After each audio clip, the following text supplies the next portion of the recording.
تیمێکی تایبەتی هەڵگرتنەوە و تەقاندنەوەی مین و چەک و تەقەمەنین. ئامادەکاری بۆ تەقاندنەوەی بڕێکی زۆر تەقەمەنی دەکەن کە لە ناوچە سنووریەکانی نێوان عێراق و هەرێم تەقەمەنیەکان دۆزراونەتەوە و هی سەردەمی شەڕی نێوان ئێران و عێراقن. ئێستا بڕی ئەو تەقەمەنیانە کە کۆکراوەتەوە لە ماوەی ئەم سیانزە ڕۆژەدا 268 پارچەمان هەیە کە بریتین لە گولە هاوەنی 120 ملیم 100 ملیم 82 ملیم و 6 ملیم گولە تۆپەکانیش بە هەمان شێوە 130 ملیم 120 ملیمان هەیە 100 ملیم هەیە. بگرە کەمتریش هەیە کە لەوانە وەکو کە دۆزراونەتەوە گولە فاسە و یا گولە ئاربیجیە لەگەڵ ئەوە شایەمە دوو ساروخی دژە تانکمان هەیە ڕووکێتەوە سنعی ڕووسی ئەلموهیم ئێمە هینمان نییە لەگەڵەوە مینیشمان دۆزیێتەوە لە ڕێگەی ئەو هاوڵاتیانەی سنووری ئەم دەڤەرە ئاگادارەکرێنەوە تیمی هۆشاری خۆمانیش لە بەڕێوەبەراتی گشتی کاروباری مینی گەرمیان سەر بە دەستگای خۆمانە و ئاگادارەکرێنەوە ئەمەش وەکو تیمی یۆدی هەڵاسیم ئەرکی خۆمان کۆیانەکەینەوە. هێز بە ناوچەکەدا بڵاوی پێکراوە تا لە کاتی تەقاندنەوەی تەقەمەنیەکاندا زیان بە کەس نەگات. دەستکاری هیچ مەکەن تاکو ڕاگەاندن مەسافەی سەلامەتی تەواو وەرەگرن با مەسافەی سەلامەتی وەرگن ئەو کاتە ئاگادارتانەکەنەوە دەست بەکار بن.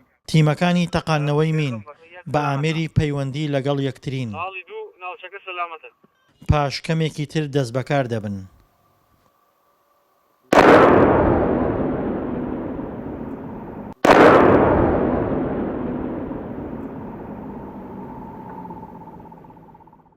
بەهۆی ئەوەی کە خاچی هەرێمی کوردستان هەمیشە بە درێژایی مێژوو یان هێرش و شەڕی کراوەتە بەسەردا سەپێنراوە یان ئەوە تا مەیدانی شەڕگە بووە بۆ ئەو وڵاتانی کە لە دەوروبەرن. خۆتان دەزانن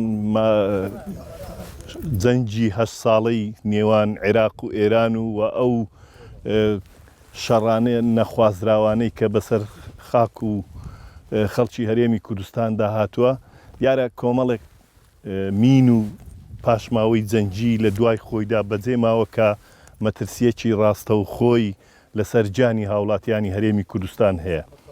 ئەوەی کە ئێمە بەپێی ئەو زۆر ڕووپێوی جیاجیا کراوە بەڵام دوایین ڕووپێ و کە لە ساڵی 2004 ئەنجام درابێ لە عێراقش و لە هەرێمی کوردستان کە 776 کیلۆمەتر چوارگۆشە بە ئەوە پیس بووە بە مین و پاشماوە جەنگیەکان. لە سەردەمی شەڕی نێوان عێراق و ئێراندا هەردوو وڵات بە سەدان هەزار مینیان لە ناوچە سنووریەکان داناوە تا ڕێگری لە هێرشی یەکتری بکەن.